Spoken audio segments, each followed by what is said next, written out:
Hello everyone. So today I made my veggie omelet. Yes, I put some pat of butter, just to have that buttery flavor in your omelet, and it makes it rich. So this omelet has zucchini, bell peppers, onion, and tomatoes. So a little flip in action.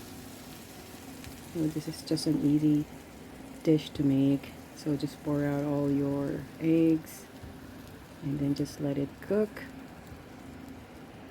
And when it's cooked, just sprinkle your favorite cheese. This is mozzarella.